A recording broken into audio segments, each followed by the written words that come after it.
Hello दोस्तों, तो स्वागत है आपके आज के वीडियो में। आज का वीडियो आप लोगों के लिए बहुत ही खास होने वाला है, क्योंकि आज हम आप लोग के लिए क्या हैं, Bihar secondary examination board sent up और एनुअल एग्जामिनेशन 2022 का मॉडल सेट, ठीक ना।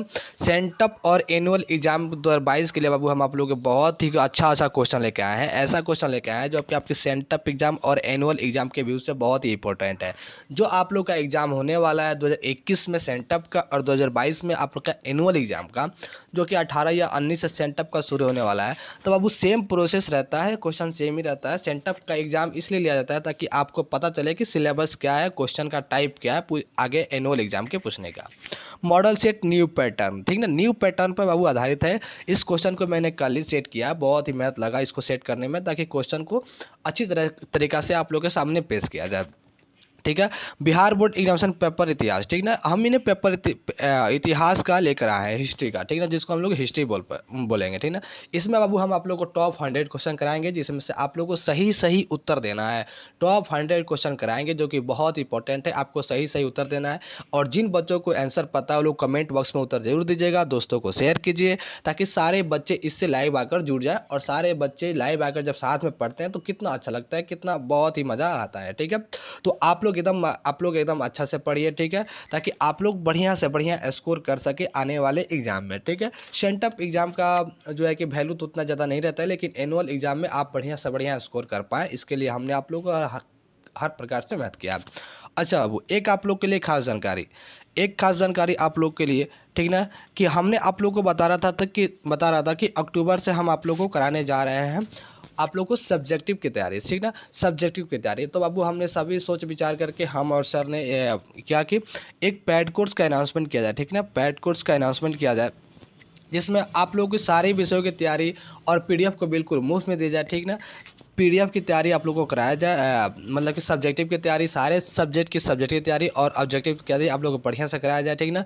जो भी आप लोगों का सब्जेक्ट है, हिस्ट्री, ज्योग्राफी, पॉलिटी, इकोनॉमिक्स और सोशोलॉजी और साइकोलॉजी, ठीक ना, इसका ऑब्जेक्टिव और सब्जेक्टिव सारे बढ़िया से कराया जाए, और हिंदी इंग्लिश की तैयारी कराया जाए, ठीक ना।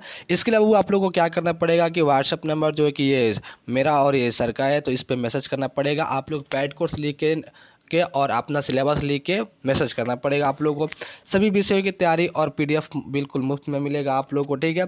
इसका फीस ज़्यादा नहीं रखा गया है बाबू, बहुत ही कम है, बहुत ही कम है। अगर आप मानिए तो एक व्यू से बहुत ही कम है, ठीक ना। मात्र 499 रुपये में पैड कोर्स रखा गया है। और हम वादा करते हैं कि अगर आप लोग अच्छे से और मन से पढ़ते हैं तो 400 प्लस मार्क्स तो पक्का लेके आ ही जाएंगे, ठीक है बाबू। ये पैड कोर्स लाने का यही एक व्यू है कि अगर सब्जेक्टिव की तैयारी हम कराते हैं आप लोग को, तो आप लोग बहुत अच्छे से पढ़िएगा, ठीक ना। क्योंकि अगर कुछ दिया जाता है तभी लगता है कि यार कुछ तो दिए हैं, तो बहुत अच्छे से पढ़ पाएंगे, ठीक है।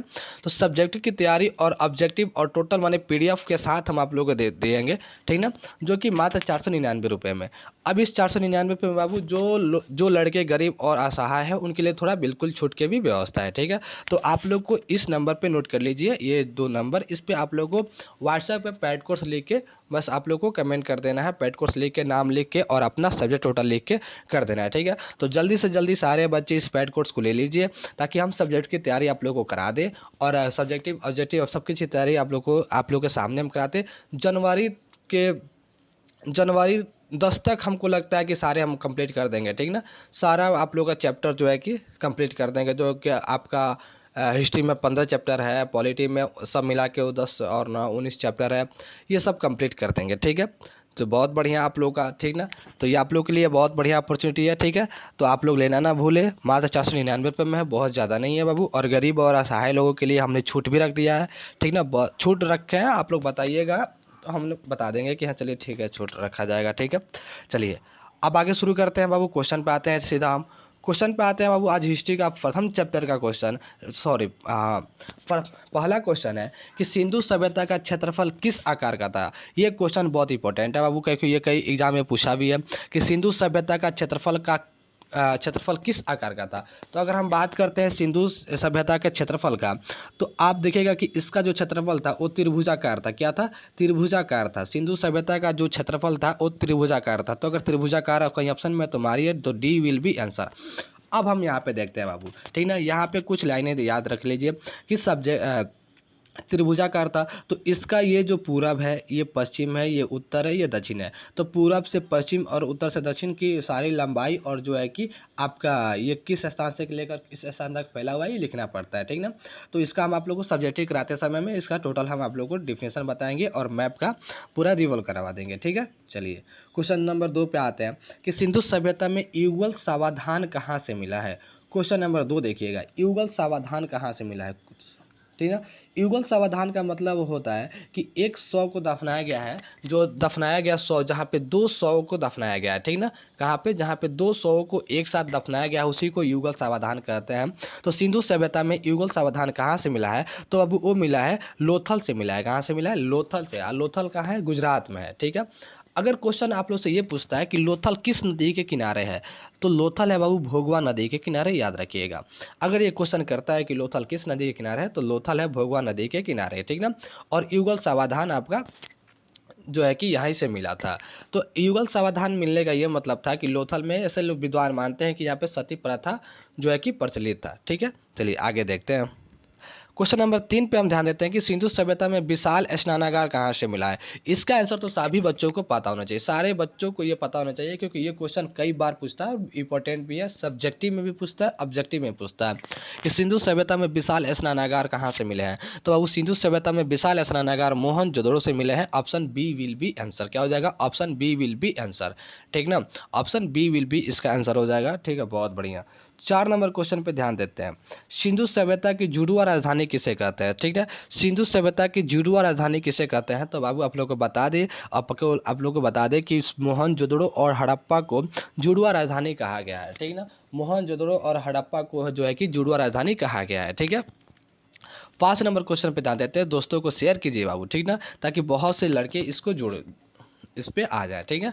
5 नंबर क्वेश्चन पे ध्यान देते हैं, ठीक है, कि मोहनजोदड़ो की खोज 1922 ईस्वी में किसने की थी। बहुत इंपॉर्टेंट क्वेश्चन, आप सभी लोगों को पता होना चाहिए क्वेश्चन, कई दिनों से ये क्वेश्चन हम करा रहे हैं, ठीक ना, कि मोहनजोदड़ो की खोज 1922 ईस्वी में किसने की। तो मोहनजोदड़ो की खोज 1922 ईस्वी में बाबू R.D. बनर्जी ने किया था। कौन, R.D. बनर्जी, मतलब कि राखल दास बनर्जी। किसने, राखल दास बनर्जी, ठीक ना। तो 5 का क्या हो जाएगा, 5 का हो जाएगा बी विल बी आंसर, ठीक ना। चलिए बहुत बढ़िया, बहुत बढ़िया बाबू। ऐसे आप लोग, काली बंगान कहाँ स्थित है, ठीक ना। अगला क्वेश्चन है कि काली बंगान कहाँ स्थित है। तो काली बंगान बाबू राजस्थान में स्थित है। कहाँ स्थित है, राजस्थान में स्थित है। एक क्वेश्चन बाबू जो कि ऑब्जेक्टिव में आता है और बच्चे फंस जाते हैं। क्वेश्चन ये आता है कि जूते हुए खेत का हल का साक्ष्य कहाँ से मिला है। जूते हुए खेत का साक्ष्य कहाँ से मिला है, तो बाबू जूते हुए खेत का साक्ष्य हमें काली बंगान से मिला है। कहाँ से मिला है, काली बंगान से मिला है। जहाँ से खेत जूता हुआ हो उसका साक्ष्य हमें काली बंगान से मिला है, ठीक है। चलिए 7 नंबर क्वेश्चन पे ध्यान देते हैं कि लोथल कहाँ स्थित है। लोथल अब वो गुजरात में स्थित है। ये क्वेश्चन लगता है इसका ऑप्शन पूरा नहीं हुआ है, बी विल बी इसका आंसर हो जाएगा कि लोथल गुजरात में स्थित है, ठीक है। 8 नंबर पे ध्यान देते हैं। 8 नंबर क्या है कि हड़प्पा सभ्यता का सबसे बड़ा नगर कौन सा था। ये क्वेश्चन पे ध्यान दीजिएगा, ये आपका पीछे प्रीवियस ईयर में भी कई बार पूछा है, ठीक ना, कि हड़प्पा सभ्यता का सबसे बड़ा नगर कौन था। तो हड़प्पा सभ्यता का सबसे बड़ा नगर बाबू मोहनजोदड़ो था। तो कौन सा था, मोहनजोदड़ो था, ठीक है। Option A will be answer. जितने लोगों का आंसर आ रहा है बहुत ही बिल्कुल बहुत ही सही है आप लोगों का, ठीक ना। चलिए ऐसे ही सेशन में बने रहिए और दोस्तों को शेयर कीजिए वीडियो को। जो लोग अभी तक लाइक नहीं किया और सब्सक्राइब नहीं किया, सबसे पहले वो काम कीजिए, ठीक है। 9 नंबर क्वेश्चन पे ध्यान देते हैं कि समुद्रगुप्त की तुलना किस यूरोपीय शासक से की जाती थी, ठीक है। यहाँ पे ध्यान दीजिएगा कि समुद्रगुप्त की तुलना किस यूरोपीय शासक से की जाती थी। तो बाबू समुद्रगुप्त की जो तुलना थी वो नेपोलियन से की जाती थी। किससे, नेपोलियन से की जाती थी। चलिए, पाटलिपुत्र नगर की स्थापना किसने की थी। इस क्वेश्चन में देखिए बाबू, यहाँ से 2 क्वेश्चन निकल के आएगा कि पाटलिपुत्र नगर की स्थापना किसने की थी। तो पाटलिपुत्र नगर की स्थापना वो उदयन ने किया था। कौन, उदयन। यहाँ उदयन लिखा हुआ है लेकिन वो मिस स्पेलिंग हो गया है, ठीक ना। यहाँ पे आप लोग को उदयन होगा, ठीक ना। एक चीज़ बताते हैं बाबू, पाटलिपुत्र नगर की स्थापना किसने की थी, उदयन हो गया था। एक क्वेश्चन तो आपका क्लियर हो गया, लेकिन एक क्वेश्चन और करता है कि पाटलिपुत्र नगर की स्थापना किन नदियों के संगम पर हुआ है, ठीक ना। ये क्वेश्चन पूछता है। तो बाबू वो हो जाएगा आपका गंगा और पुनपुन और सोन नदी, जीपीएस। गंगा, पुनपुन और सोन नदी के संगम पे हुआ है, जीपीएस। जीपीएस समझते हैं ना, जीपीएस, हाँ। गंगा, पुनपुन और सोन नदी के संगम पे जो है कि पाटलिपुत्र का निर्माण हुआ है, ठीक ना। पाटलिपुत्र का निर्माण हुआ था और उदयन किया था, ठीक है। चलिए 11 नंबर क्वेश्चन पे ध्यान देते हैं कि इंडिका का लेखक कौन था, ठीक ना। इंडिका का लेखक कौन था। इंडिका। इंडिका का लेखक कौन था बाबू? तो इंडिका का लेखक था मेगास्थनीज। कौन था? मेगास्थनीज। आपको बता दें कि जब चंद्रगुप्त मौर्य से सेल्यूकस निकेटर हार गया था, यूनान का शासक सेल्यूकस निकेटर युद्ध हार चुका था, तो सेल्यूकस निकेटर ने अपनी पुत्री हेलेना की शादी चंद्रगुप्त मौर्य के साथ कर दी। किसकी शादी? हेलेना की शादी जो है कि चंद्रगुप्त मौर्य के साथ कर दी। और उसी के साथ एक राजदूत भी भेजा था, जिस राजदूत का नाम था मेगास्थनीज। मेगास्थनीज जैसे भारत आया, उसने अपने आंखों से जो भी देखा भारत में, जो चल रहे शासन, चल रहे लोगों के बीच जो देखा भारत में, उसको एक पुस्तक में सम्मिलित किया। और उस पुस्तक का क्या नाम है? इंडिका पुस्तक। क्या नाम है? इंडिका पुस्तक। ठीक है। अगला क्वेश्चन पे ध्यान देते हैं बाबू, ठीक है ना। अगला क्वेश्चन है कि मौर्य वंश का प्रथम शासक कौन था? ठीक है। नीचे भी दो ऑप्शन है बाबू, ठीक ना, लेकिन आपका आंसर हमको लगता है कि यहीं पे है, ठीक ना। मौर्य वंश का प्रथम शासक कौन था? मतलब कि मौर्य वंश का संस्थापक या फिर उसका प्रथम शासक कौन था? तो वो था वो चंद्रगुप्त मौर्य। कौन था? चंद्रगुप्त मौर्य। ठीक ना। कौन था? चंद्रगुप्त मौर्य। आपको पता है कि सिकंदर को चले जाने के बाद जो है कि चाणक्य की सहायता से चंद्रगुप्त मौर्य ने क्या किया कि मौर्य वंश का मगध में मौर्य वंश का स्थापना किया। ठीक है। चलिए 13 नंबर क्वेश्चन पे ध्यान देते हैं। 13 नंबर क्वेश्चन पे वो ध्यान दीजिएगा कि गुप्तों के काल में कौन चीनी यात्री भारत आया था? ठीक है ना। किसके काल में? गुप्तों के काल में। गुप्तों के काल में, जब गुप्त साम्राज्य चल रहा था, जब जब चंद्रगुप्त प्रथम चल रहा था, जब चंद्रगुप्त द्वितीय चल रहा था, जब समुद्रगुप्त चल रहा था, जब कुमारगुप्त चल रहा था, तो गुप्तों के काल में कौन सा चीनी यात्री आया था? तो उस समय वो फहान आया था। कौन आया था? फहान आया था। कौन आया था? Fahan. Option B will be answer. लेकिन अगर पूछेगा कि हेनसान किसके शासन काल में आया था, तो हेनसान बाबू हर्षवर्धन के शासन काल में आया था। किसके शासन काल में? हर्षवर्धन के शासन काल में हेनसांग आया था। लेकिन अगर गुप्त काल के बारे में पूछेगा तो हमारा option B will be answer हो जाएगा। क्या हो जाएगा? B will be answer. ठीक है। चलिए 14 नंबर क्वेश्चन बाबू महाभारत से है कि गंगा पुत्र किसे कहा जाता है? गंगा पुत्र किसे कहा जाता है? ये आप लोग को बहुत इंपॉर्टेंट क्वेश्चन। कैसे? कैसे कि आप लोगों ने 2 बार लॉकडाउन लगाया, दोनों लॉकडाउन में महाभारत चला गया, सारे बच्चे बच्चियां बड़े बुजुर्ग सभी लोग देखे हैं, तो आप लोग को ये बता देना जरूरी होता है कि गंगा पुत्र किसे कहते हैं। तो गंगा पुत्र बाबू भीष्म को कहा जाता था। किसे? भीष्म को कहा जाता था। ठीक है। भीष्म को गंगा पुत्र कहा जाता था। ठीक है। चलिए अगला क्वेश्चन 15 पे ध्यान देते हैं कि दुर्योधन की माँ का क्या नाम था? ठीक ना। दुर्योधन की माँ का क्या नाम था? अब यहाँ पे देखिए दुर्योधन की माँ का क्या नाम था, तो उनकी माँ का नाम गंधारी था। क्या था? गंधारी था। जो हमेशा आंख पे अपनी पट्टी बांधी रहती थी ना, धृष्टराज की पत्नी, तो उन्हें ही हम लोग गंधारी कहते हैं, और दुर्योधन की माँ थी। ठीक है। चलिए 16 नंबर क्वेश्चन पूछ देते हैं कि कालिदास के समकालीन थे। कालिदास किसके समकालीन थे? मतलब कि कालिदास के समय में कौन राजा राज करता था? ठीक ना। तो 16 पे आप लोग ध्यान दीजिएगा। 16 के जिन बच्चों का आंसर पता है वो लोग जरूर आए। ठीक ना। कालिदास किसके समकालीन थे? ठीक है कि कालिदास किसके समकालीन थे, तो हम बता दें बहू कि कालिदास चंद्रगुप्त द्वितीय, ठीक ना, मतलब कि विक्रमादित्य, चंद्रगुप्त द्वितीय को हम लोग विक्रमादित्य के भी नाम से जानते हैं।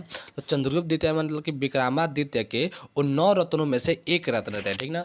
कालिदास कौन थे? 9 रत्नों में से एक रत्न थे। तो हमारा आंसर क्या हो जाएगा? Option B will be answer. ठीक ना। कितने बच्चे होंगे जो ऑप्शन सी देते होंगे, लेकिन बाबू ऑप्शन सी नहीं है, option B will be answer Chandragupta द्वितीय है। ठीक है। क्या है? चंद्रगुप्त द्वितीय है, जिसको हम लोग विक्रमादित्य भी कहते हैं। विक्रमादित्य ही चंद्रगुप्त द्वितीय के शासनकाल में कालिदास 9 रत्नों में से एक रत्न थे। ठीक ना। चलिए 17 नंबर क्वेश्चन देखते हैं कि मगध की प्राचीनतम राजधानी कहाँ थी? ठीक ना। प्राचीनतम राजधानी कहाँ थी? ठीक ना। मगध की प्राचीनतम राजधानी कहाँ थी? तो बता दे बाबू आप लोग को कि मगध, ठीक ना, मगध की जो सबसे पहली राजधानी थी, ठीक ना, मगध की पहली राजधानी वो थी राजगीर। ठीक ना। मतलब कि इसकी प्राचीनतम और पहली राजधानी कहाँ थी? राजगीर थी। फिर उसके बाद से अजातशत्रु के बाद से आपका उदयन आया, तो उदयन ने राजगीर से जो है कि राजधानी ट्रांसफर करके पाटलिपुत्र कर दिया, पाटलिपुत्र की स्थापना किया और पाटलिपुत्र कर दिया। ठीक ना। फिर पाटलिपुत्र के स्थापना के बाद से बाबू पाटलिपुत्र के स्थापना के बाद से जो है कि मगध की राजधानी वैशाली बनाया गया। क्या बनाया गया? वैशाली बनाया गया। लेकिन फिर एक राजा आया जिसका नाम था कालाशोक। कालाशोक ने क्या किया कि फिर उस राजधानी को पाटलिपुत्र कर दिया। ठीक ना। तो हमारा देखिए यहाँ पे ध्यान देने योग्य बात है कि मगध की प्राचीनतम राजधानी कहाँ है? राजगीर में है। ठीक ना। राजगीर में है। लेकिन फिर भी पूछता है कि पाटलिपुत्र की स्थापना किसने किया? तो उदयन किया था। ठीक ना। राजगीर के बाद से मेरा पाटलिपुत्र हुआ, पाटलिपुत्र से वैशाली हुआ, वैशाली से फिर पाटलिपुत्र हो गया। ठीक है। तो इस पर आप लोग को ध्यान देना है। ठीक है। चलिए 18 नंबर क्वेश्चन पे ध्यान देते हैं कि इलाहाबाद प्रशस्ति के लेखक कौन थे, ठीक है ना। इलाहाबाद प्रशस्ति के लेखक कौन थे, तब वो 18 का आपका आंसर हो जाएगा सी विल बी आंसर। कौन थे, हरिसेन थे। कौन थे, हरिसेन थे। इलाहाबाद प्रशस्ति के लेखक कौन थे, हरिसेन थे। Option C will be answer, ठीक है। चलिए 19 नंबर क्वेश्चन पे देते हैं कि उदंतपुरी विश्वविद्यालय कहाँ स्थित था, ठीक है ना। 19 नंबर क्वेश्चन है कि उदंतपुरी विश्वविद्यालय कहाँ स्थित था, तो बाबू इसका आंसर हो जाएगा मगध में। कहाँ था, मगध में। ए विल बी आंसर। उदंतपुरी कहाँ था, मगध में, ठीक है। चलिए अगला क्वेश्चन पे ध्यान देते हैं, 20 नंबर क्वेश्चन पे ध्यान देते हैं। 20 नंबर क्वेश्चन है कि शक संवत की शुरुआत कब से मानी जाती है। ये कच लिख दिया गया है बाबू, लेकिन ये होगा कब। शक संवत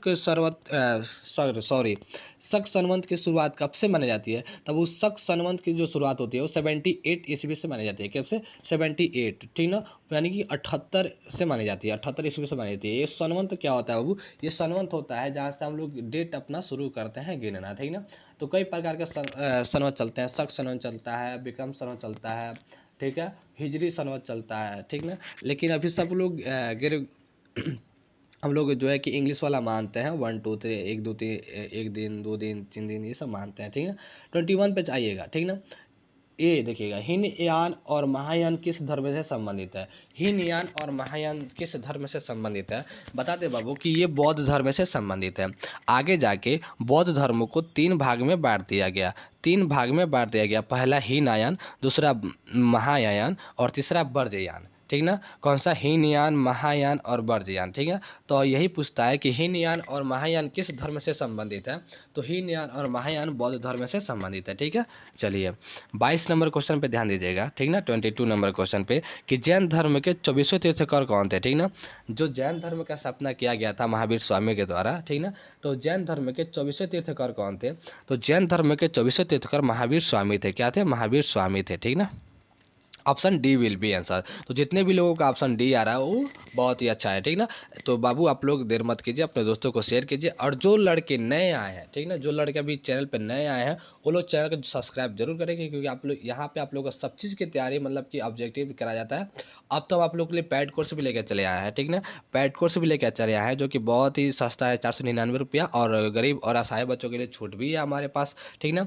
तो आप लोग बिना देरी किए पैड कोर्स ले लीजिएगा, ताकि आप लोग को एग्जाम में सब्जेक्टिव और ऑब्जेक्टिव की तैयारी बहुत बढ़िया से कराया जा सके, ठीक है। वो बता दें कि इस वर्ष जो है कि एग्ज़ाम बहुत हार्ड होने वाला है। क्योंकि इस बार क्या होता है कि 11th में, ठीक ना, क्या हुआ था, एक बात बताते हैं आप लोगों को कि 11th में बिना एग्जाम ले सारे बच्चों को पास कर दिया गया, बिना एग्जाम ले सारे बच्चों को पास कर दिया। अब ये सारे बच्चे एक साथ जो है कि क्वालिफाई करेंगे किसके लिए, 12th के लिए। तो कहीं ना कहीं भीड़ जाता होगा। अब इस भीड़ को कम करने के लिए बिहार बोर्ड जो है कि कड़ाई से इसके साथ एग्जाम लेगा, रिजल्ट में कुछ कमी करेगा। तो यहाँ हमको बचना है, इससे हमको बचना है, ठीक ना, और हमें पार कर जाना है किसी तरह, ठीक है। तो आप लोग पैड कोर्स लीजिए, ठीक ना, ताकि देरी ना हो, ठीक ना। चलिए आते हैं 23 नंबर क्वेश्चन पे ध्यान देते हैं। 23 नंबर क्वेश्चन पे ध्यान देते हैं कि कर्ण की माता कौन थी, ठीक ना। कर्ण की माता कौन थी, 23 नंबर क्वेश्चन पे ध्यान दीजिएगा कि कर्ण की माता कौन थी। तो कर्ण की माता कुंती थी, ठीक ना। कौन थी, कुंती थी। कौन थी, कुंती थी। आते हैं यहाँ पे 24 नंबर क्वेश्चन पे ध्यान दीजिएगा कि जैन धर्म के संस्थापक तीर्थंकर कौन थे, ठीक ना। बाबू यहाँ पे थोड़ा क्वेश्चन रॉन्ग हो गया है, ठीक ना। यहाँ पे संस्थापक नहीं है, यहाँ पे प्रथम है। कौन सा, प्रथम है, ठीक ना। कि जैन धर्म के प्रथम तीर्थंकर कौन थे, ठीक ना। जैन धर्म के प्रथम तीर्थंकर कौन थे, तो वो प्रथम कौन थे, तो प्रथम थे ऋषभ देव। कौन थे, ऋषभ देव। कौन थे, ऋषभ देव इसके प्रथम तीर्थंकर थे, ठीक ना। 24 का क्या हो जाएगा, 24 का सी विल बी आंसर हो जाएगा, ठीक ना। 24 का सी विल बी आंसर। चलिए 25 नंबर क्वेश्चन, ये बहुत इंपॉर्टेंट क्वेश्चन है। 25 नंबर 25 नंबर क्वेश्चन बहुत इंपॉर्टेंट है आपको, एनुअल एग्जाम के व्यू से तो बहुत अच्छा है, ठीक ना। नोट कर लीजिएगा कि प्रथम बौद्ध संगीति कहाँ हुई थी, तो प्रथम बौद्ध संगीति वो राजगीर में हुई थी, ठीक ना। किसका हुई थी, राजगीर में हुई थी। 25 का क्या हो जाएगा, 25 का ए विल बी आंसर। लेकिन अगर क्वेश्चन करेगा कि प्रथम बौद्ध संगीति किसके शासनकाल में हुई थी, तो प्रथम बौद्ध संगीति अजात शत्रु के शासनकाल में हुई थी। किसके, अजात शत्रु के शासनकाल में राजगीर में हुआ था, ठीक है। अगर दूसरा पूछता है कि दूसरा बौद्ध संगीति कहाँ हुआ था, ठीक ना, तो दूसरा बौद्ध संगीति बाबू हम बता दें आप लोग को कि दूसरा आप लोग को पाटलिपुत्रा में हुआ था, ठीक है। दूसरा क्या हुआ था, पाटलिपुत्रा में हुआ था, ठीक है। चलो आते हैं तो फिर यहाँ पे क्वेश्चन है 26 नंबर क्वेश्चन है, ठीक ना, कि बाबू यहाँ के लिए सॉरी आप लोगों को, जो हमने बताया कि प्रथम बौद्ध संगीति राजगीर में हुआ था, लेकिन द्वितीय के लिए सॉरी, द्वितीय पाटलिपुत्र में नहीं, द्वितीय वैशाली में हुआ था काला अशोक के समय में, ठीक ना। कब हुआ था? वैशाली में हुआ था। उसके लिए सॉरी आप लोगों को, ठीक ना। आते हैं 26 नंबर क्वेश्चन पे, द्वितीय बौद्ध संगीति कहाँ हुई थी, ठीक ना। द्वितीय बौद्ध संगीति बाबू आपको वैशाली में हुआ था, और वैशाली में काला अशोक के समय में हुआ था। किसके? काला अशोक के समय में हुआ था, ठीक ना।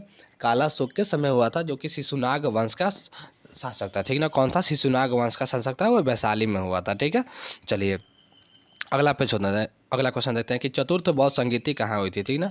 चतुर्थ बौद्ध संगीति कहाँ हुई थी बाबू? तो चतुर्थ बौद्ध संगीति आपको बता दें कि श्रीनगर में हुआ था। कहाँ हुआ था? श्रीनगर में हुआ था। और ये किसके शासनकाल में हुआ था?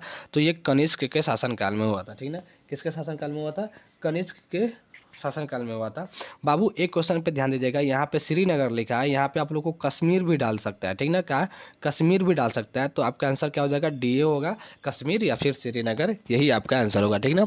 और इसका संस्थापक कौन था, मतलब कि इसको कराया कौन था? तो इसका कनिष्क कराया था, जो कि कुषाण वंश से संबंधित है, ठीक ना। 28 नंबर क्वेश्चन पे ध्यान देते हैं, ठीक ना। 28 नंबर 28 नंबर क्वेश्चन है कि वैदिक सभ्यता थी, ठीक ना। तो वैदिक सभ्यता बाबू कौन सी सभ्यता थी? एक नगरीय सभ्यता थी, या फिर ग्रामीण थी, फिर कोई नहीं, फिर शिकारी? शिकारी तो ऑप्शन होगा नहीं, ठीक ना। तो यहाँ पे आपको बता दें कि ग्रामीण सभ्यता थी, ठीक ना। क्या थी? वैदिक सभ्यता हमारा बाबू ग्रामीण सभ्यता थी। यहाँ पे आप लोग को दो क्वेश्चन हम क्लियर करा रहे हैं, याद रखिएगा। पहला क्वेश्चन कि ये पूछता है कि हड़प्पा सभ्यता किस प्रकार के सभ्यता थी? तो बाबू हड़प्पा सभ्यता नगरीय सभ्यता थी, ठीक ना। नगरीय मतलब कि शहरीय सभ्यता थी। लेकिन अगर वैदिक सभ्यता पूछे तो वैदिक सभ्यता ग्रामीण सभ्यता थी, ठीक ना। क्या थी? ग्रामीण सभ्यता थी। चलिए 29 नंबर क्वेश्चन पे ध्यान देते हैं कि सांची का बौद्ध स्तूप किसने बनाया था, ठीक ना। सांची का बौद्ध स्तूप किसने बनाया था? तो सांची का बौद्ध स्तूप बाबू हमने बता दिया आप लोगों को कि सांची का बौद्ध स्तूप अशोक बनाया था। किसने? अशोक। क्या हो जाएगा? 29 का सी विल बी आंसर। किसने कहा था? 29 का सी विल बी आंसर, ठीक है।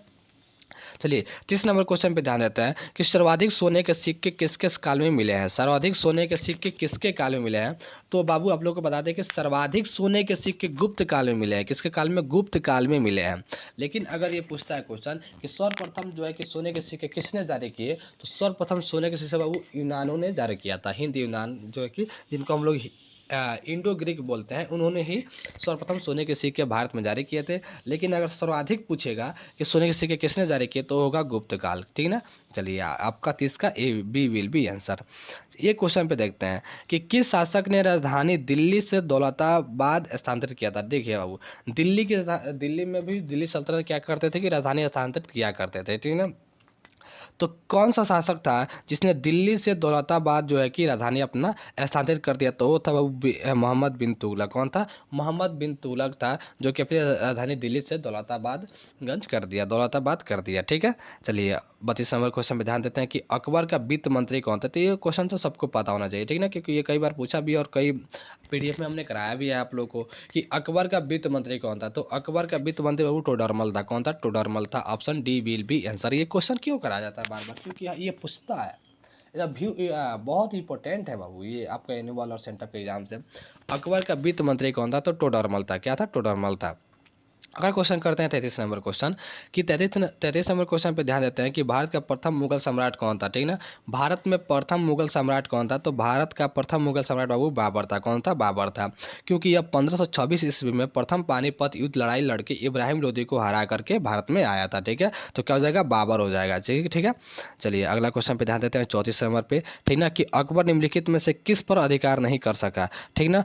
अकबर ने निम्नलिखित में से किस पर अधिकार नहीं कर सका? आपके पास के ऑप्शन है मारवाड़, मेवाड़, जयपुर, चित्तौड़, ठीक ना। तो 34 का क्या हो जाएगा? तो हम बताते हैं बाबू, 34 का हो जाएगा चित्तौड़, ठीक ना। क्या हो जाएगा? चित्तौड़। चित्तौड़ पे जो कि अकबर शासन नहीं कर पाया था, चित्तौड़ पे अकबर शासन नहीं कर पाया था, ठीक है। 35 नंबर क्वेश्चन पे ध्यान देते हैं कि विजयनगर साम्राज्य की स्थापना कब हुई थी, ठीक है। विजयनगर साम्राज्य की स्थापना कब हुई थी? तो बाबू 1336 ईस्वी में हुआ था। Option C will be answer. Vijayanagara साम्राज्य की स्थापना कब हुआ था? तो 1336 ईस्वी में हो जाएगा, ठीक ना। Option C will be answer. जितने लोगों का आ रहा है सही है। 36 नंबर क्वेश्चन पे ध्यान दीजिए कि उत्तर भारत में भक्ति आंदोलन का आरंभ किस संत ने किया था? उत्तर भारत में, ठीक ना, उत्तर भारत में जो है कि भक्ति आंदोलन का प्रकार आरंभ किस संत ने किया था, ठीक है। तो 36 का हो जाएगा ए, रामानंद ने किया था। किसने किया था? रामानंद ने किया था। उत्तर भारत में किसने किया था? रामानंद ने किया था, ठीक है।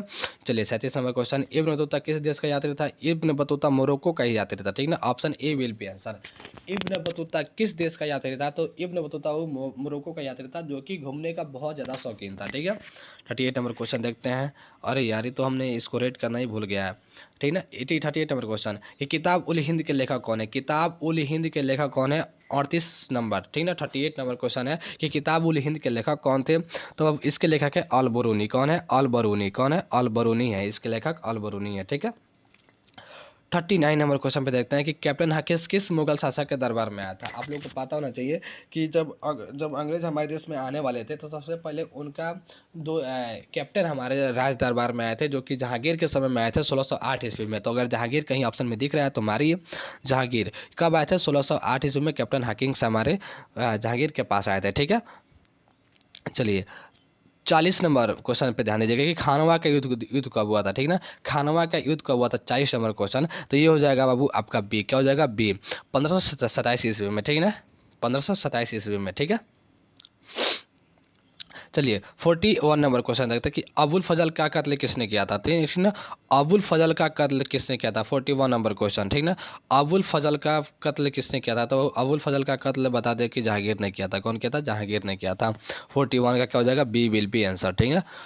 42 नंबर क्वेश्चन पे ध्यान देते हैं। 42 नंबर क्वेश्चन है कि पितृदूरा शैली की पहली उदाहरण कहाँ मिलता है? पितृदूरा शैली की जो है कि पहली उदाहरण कहाँ मिलता है? 42 नंबर क्वेश्चन, एकदम न्यू क्वेश्चन है बाबू। तो एतमदौला का मकबरा, कौन सा? एतमदौला का मकबरा जो है कि पितृदौली शैली का बना हुआ है, ठीक ना। पितृदौली शैली का बना हुआ है। 42 नंबर क्वेश्चन।